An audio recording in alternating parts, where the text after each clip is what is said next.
할게요. 우선은 6월 FOMC 회의 발표를 이제 보면 3월과 많이 달라졌다라는 것을 느꼈어요. 어떤 점이 있었냐면 이제 5가지 정도가 다 달라졌는데, 우선은 하나를 얘기하자면 파월이 많이 늙었다라는 생각이 들었어요. 늙어서 그런 건지 초췌해진 얼굴을 보였는데, 뭐 3개월 만에 사람이 급격히 늙을 수 있느냐? 파월 나이면 그럴 수도 있는 나이긴 하죠. 근데 뭐 지금 사진을 보다시피 3월 달에 힘 있는 눈빛, 힘 있는 표정, 그리고 이 탱탱한 피부. 그다음 6월 달에는 뭔가 불안한 눈빛, 먼 산을 응시하는 듯한 시선 처리, 풀어진 넥타이, 약간 넥타이 각도 틀어졌습니다. 그리고 약간 주름이 더 깊게 패였고 뭔가 지친 느낌. 굉장히, 제가 예전에 이런 마라톤 회의 많이 들어가 본 사람 입장으로서 뭐냐면, 저 정도 표정이면은 찬과 반이 갈려서 난상 토론을 끝나고 나왔을 때 표정이거든요. 결론이 거의 뭐 나긴 났는데, 아 이거 아닌데 막 이런 느낌으로 나온 느낌일 수도 있어요. 그러니까 뭐 뭔가 조금 잘 풀렸을 때 표정이라던가, 뭔가 지금 화가 난 표정도 아니다. 완전 지친 표정. 예, 그냥 그런 느낌이었습니다. 그래서 이제 뭐 관상이라 말하진 않을게요. 다만 이게 조명이 같은 조명이었다라고 했을 때는 정말 좀 스트레스 많이 받으신 것 같다라는 생각이 이제 들고요. 우선 조금 눈 자체에서 뭔가 조금 좋아 보이진 않습니다. 예, 좋아 보이진 않는다라는 거고, 전날 달렸다는 말이 있는데 그 생각까지 못 해봤네요. 전날 달렸을 수도 있겠네요. 아무튼 좀 뭔가 달라졌다라는 느낌이고요. 이미 표정에서부터 뭔가 다른 말을 하지 않았을까라는 생각을 했습니다. 그래서 이제 가장 큰 거는 뭐냐면, 이제 점도표의 차이라고 해야 되겠죠? 금리 인상 전망치에 대한 차이가 있었는데요. 3월달 같은 경우는 2023년 1회 이상 금리 인상을 하겠다라고 어떤 사람이 7명이 했었어요. 그렇게 있었고, 그리고 금리 인상은 2024년부터가 아니겠느냐라는 이제 주류의 의견들이 있었고요. 그리고 6월달 같은 경우는 이제 2023년에 1회 이상이라 보는 사람이 13명 정도였었다더라. 그리고 이제 정책금리 전망치가 0.6%였다라고 합니다. 그러니까 한 단계당 보통 우리가 이제 금리 인상을 했습니다 할 때 0.25%씩 올리거든요. 그러면 두 단계 올렸습니다라고 했을 때 0.5%, 세 단계 올렸습니다라고 했을 때 0.75%라는 건데, 그럼 이 의견들을 평균을 정한 게 0.6이니까 두 단계와 세 단계의 평균을 치지 않았을까라고 보는 거죠. 그러면은 정책금리를 0.5%, 0.75%, 뭐 이런 느낌으로 보시면 될 것 같아요. 자, 그러면은 금리 인상을 또 2023년부터라고 이제 보는 거죠. 그래서 3달 만에 24년부터 인상할 거다라는 의견에서 23년부터 인상할 거다라는 의견, 1년이 당겨졌다. 3개월 만에 1년이라는 세월을 땡겨왔다라는 거죠. 그러면은 9월 달에 또 1년을 땡겨올 수도 있다라는 거예요. 그러니까 지금 기준에서 2023년이라는 거지, 9월 달, 12월 달에도 2023년에 인상할 겁니다 라고 또 볼 수 없다라는 거죠. 상황에 따라서 조금 더 당겨질 수는 있다. 다만 지금 추세는 당겨지고 있는 추세다 라고 볼 수 있다라는 거죠. 그래서 8월 달에 이제 뭐 잭슨홀 미팅이 있을 거고, 9월 달에 또 FOMC 발표가 있을 것 같은데, 그때도 같은 기조를 유지할 건지 아니면은 속도가 더 당겨올 건지, 이거를 봐야 됩니다. 네. 또 세 번째는 뭐냐면 테이퍼링에 대한 의견인데, 3월 달에는 이런 말을 해요. 논의 없었습니다 라고 말을 했었고, 6월 달에는 논의했습니다 라고 말을 했어요. 그러면 파월의 표정에서 지금 뭔가 이 지친 표정에 대한 얘기는 테이퍼링에 대한 의견이 좀 주류가 아니었을까, 그 말을 했거든요. 그 금리 인상에 대해서는 그냥 약간 주 대화가 아니었다 라고 이제 딱 아예 끊어버렸단 말이에요. 이건 아니라 했으면은 아마 테이퍼링이 먼저기 때문에, 테이퍼링 그 다음 금리 인상이니까 테이퍼링에 대한 이야기를 주고받지 않았을까. 근데 그것에 대해서 해야 된다, 말아야 된다, 시기에 대한 이야기들의 조율 얘기를 하지 않았을까. 그러면은 왜 지금 단순히 6월에 할까요? 9월에 할까요? 뭐 그쪽 말도 옳아요. 저희 말도 옳아요. 서로 주거니 받거니 덕담을 한 게 아니라 강한 논쟁이 있었다라는 거죠. 그러면 그 근거는 무엇이 있었을까? 물가겠죠. 지금 인플레가 상태가 이 지경인데, 지금 경제 성장률이 이 지경인데, 고용 지표가 이 지경인데, 빨리 합시다라는 의견과 아니다, 좀 더 지켜보고 하자라는 의견의 충돌들이 아닐까라고 보는 겁니다. 제 생각은 그래요. 그래서 테이퍼링에 대해서 언제 하느냐, 어떻게 할 거냐, 빨리 할 거냐, 늦게 할 거냐가 굉장히 많이 충돌이 있었고, 그것에 대해서 이제 8월 잭슨홀 미팅에서 뭐 이견이 좀 나오거나 9월달 FOMC 이제 그때 발표 때 무언가가 좀 가시적인 게 나오지 않을까라고 생각을 한다라는 거죠. 그래서 왜 논의를 시작했을까는 아까 말한 대로 인플레였습니다. 지금 이제 경제 전망도 많이 달라졌는데, 기존 같은 경우는 GDP 성장률을 6.5%로 봤었는데 6월 16일 날 얘기한 거 봤을 때는 GDP 성장률을 7%로 올렸어요. 굉장한 고성장을 본다라는 거죠. 굉장한 고성장. 이미 뭐 우리나라도 4%대를 봤기 때문에 뭐 모든 나라들이 기저효과로 인해서 굉장히 높은 성장을 해주는데, 그 중에서 미국은 굉장히 큰 성장률을 보여주고 있는 겁니다. 그리고 물가 상승률을 2.4%로 보고 있었는데요.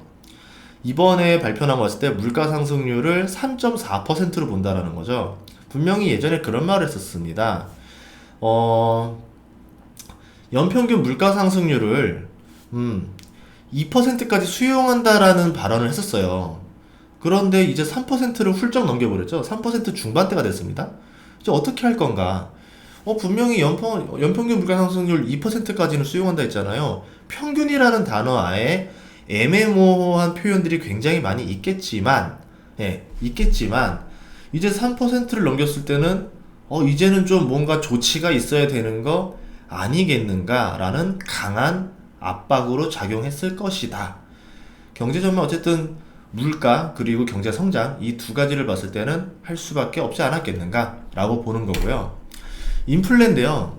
기존의 의견은 이랬습니다. 그냥 일시적인 거 신경 꺼 이거였단 말이에요. 그러니까 나는 나대로 갈 거야. 나는 마이웨이 갈 거니까 나는 지표 보고 갈 거지. 이거 가지고 막 뭐라 하지 마. 그냥 일시적인 거야 라고 했는데, 이번에는 말이 살짝 바뀌었어요. 어떻게 봤냐면, 일시적인데 길어질 수도 있어. 이게 무슨 소린가 싶은 거죠. 그러니까 일시적인데 길어질 수 있다. 지속적으로 길어질 수 있다. 무슨 소리일까? 이거 지금 뭐지? 그러니까 이런 거죠. 지금 간 보고 있는 거 아니에요? 처음 들어봤어요. 우리나라 말도 끝까지 들어봐야 알다라고 했는데, 미국 말도 끝까지 들어도 이해 못하는 말도 나올 수가 있구나. 야, 이런 말을 할 수가 있구나. 자, 그래서 이게 뭐죠? 이런 거죠. 어떻게 했느냐? 말을 끝까지 들어보자면, 이렇게 말했어요. 수요는 변화가 크다. 빠르게 이뤄질 수 있다. 그러니까, 수요의 변동성은 굉장히 탄력적이다라고 표현을 하는 거예요. 예를 들어서, 갑자기 뭐 비가 오면은 뭐 사람들이 다 우산을 사고 싶어 하잖아요. 근데 우산 공장에서 찍어낼 수 있는 우산의 개수는 정해져 있다라는 거죠. 그냥 공급은 일정하고 갑자기 뭐 철근이 부족해서 자재가 부족해서 우산 살을 못 만들어 가지고 못 만들 수도 있는 거고, 그리고 우산을 만들라 했는데 지금 뭐 사람들이 실업급여 수당을 한 달에 300만 원씩 받고 있어서 집에서 다 그냥 쉬고 있어 가지고 일을 안 할라 한다. 그런데 우산 만드는데 월급 300만 원 이상 주는 것도 문제가 아니냐. 그래서 지금 생산을 제대로 못하고 있는 것이다. 이런 병목 현상이 있을 수 있다라는 거죠. 그러니까 공급은 순간적으로 막혔고 수요는 순간적으로 커졌다. 그래서 이런 어떤 밸런스의 붕괴로 인해서 물가 상승이 더 갈 수도 있다. 뭐 이렇게 말을 한 겁니다. 그래서 이제 그런 말이구나. 그러니까 뭐 일시적인데 길어질 수도 있어. 그래가지고 이게 무슨 소리야 했더니 이런 말을 한 것 같아요. 그런데 좀 갈 수 있다라고 말을 한 거예요. 이제 그러니까 어쨌든 자신의 의견, 이거 일시적이야? 신경꺼에서 나름대로 오픈을 열어놓은 겁니다. 이렇게 된 거고요. 여기에 대해서 해석을 하자면, 인플레를 어느 정도 인정을 했고 그거에 대해서 위험을 이야기했다. 분명히 그 이야기 가지고 연준 안에서 치고받고 했을 거라는 거죠. 위원들 간에. 이거 심각하다, 아니다. 지속적이다, 일시적이다 가지고 의견을 많이 했지만 대부분의 의원들이 요거 조금 심각하다, 길어질 거다, 대책이 필요하다 라는 목소리가 굉장히 커졌을 것이라는 거죠. 그래서 그것에 대해서 결론을 얘기하자면은 어느 정도 이런 얘기를 한 것 같습니다. 그렇게 해서 테이퍼링에 대한 논의를 했었을 거고 그 향후 발표가 있지 않을까 예상인데 언제 할 것이냐 라고 하는 거죠. 언제 할 것이냐, 이것에 대해서 한번 좀 이야기를 좀 봐야 될 것 같아요. 자, 그래서 파월이 비둘기에서 매파로 변신한 것이냐 라고 했을 때 뭐 이런 얘기를 해요. 매파로 변신했다? 라는 말 하는데 그렇게 보진 않아요. 그러니까 파월은 제가 봤을 때 비둘기도 아니고 매도 아니라 생각을 해요. 그냥 이 사람은 객관적인 지표를 바탕으로 금융을 조절하는 원칙주의자다 라고 이제 보는데, 다만 우리가 이제 비둘기 파다라고 말을 이야기하는 이유 중에 뭐냐면 작년 3월에 굉장히 빠르게 조치를 했습니다. 저도 깜짝 놀랐어요. 옛날 마치 저 총나라에 쌍용에 있었던 맹달이 배신하려고 하니까 사마이가 막 말을 갈아타면서 그냥 기습으로 쳐가지고 전쟁 준비도 하기 전에 먼저 날려버리는 그런 굉장히 빠른 모습을 보여줬잖아요. 우리가 알고 있는 사마이는 굼뜨고 방어하고 나가지 않고 지키고 견디는 그런 사람인 줄 알았는데 분명히 그렇게 굉장히 빠른 모습을 보여줄 때도 있습니다. 그래서 파월이라는 사람을 뭐 우리는 뭐 미둘기다 매다라고 할 수 없지만 항상 얘기했던 걸 보자면 지표를 봤을 때 지표에 의하면 그러니까 제가 봤을 때는 그래도 저는 연준 의장 중에서 굉장히 신뢰할 수 있는 사람 중에 한 명이라 생각을 하는 사람 중에 하나거든요.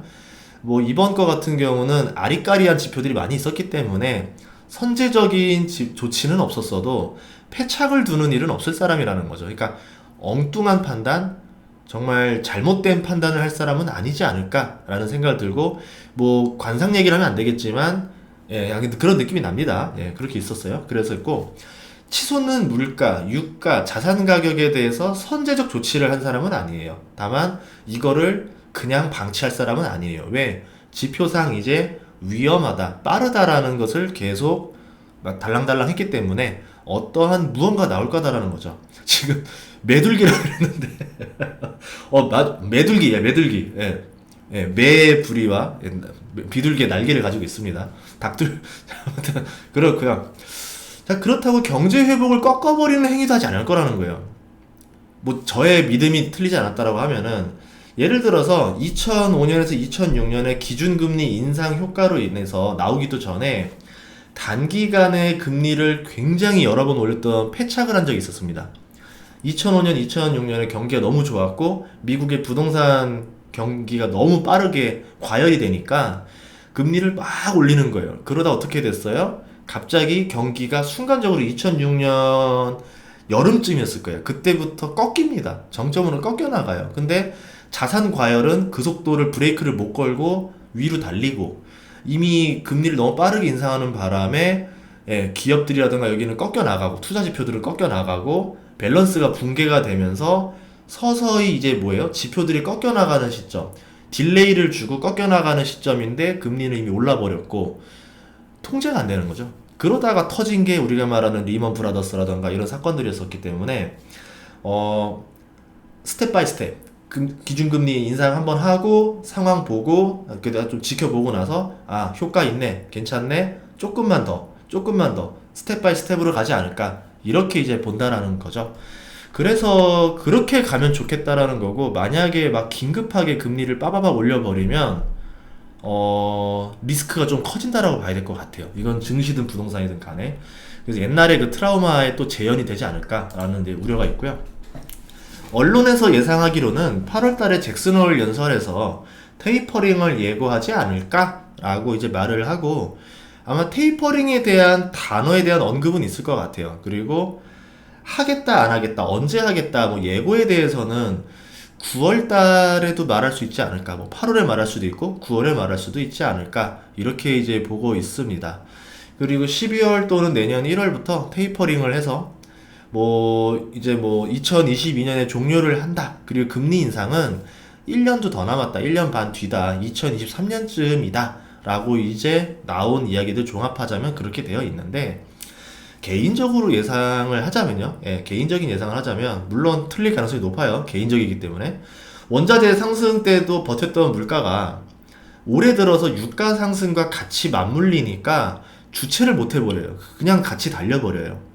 마지막 보루였던 유가가 47달러에서 지금 72달러까지 올라갔죠. 그러다 보니까는 신기록을 경신합니다. 계속 지금 물가들이. 이렇게 급등하고 있는데, 그러면 테이퍼링이 반년 뒤에나 나온다? 그럼 6개월 동안 이 물가 상승을 무엇으로 제어를 할 것인가? 1년 반 뒤에 금리 인상을 한다? 그럼 1년 반 동안 물가라든가 원자재라든가 유가라든가 자산이 올라가는 그것을 무엇으로 끌 것인가? 어떠한 대처가 있는가?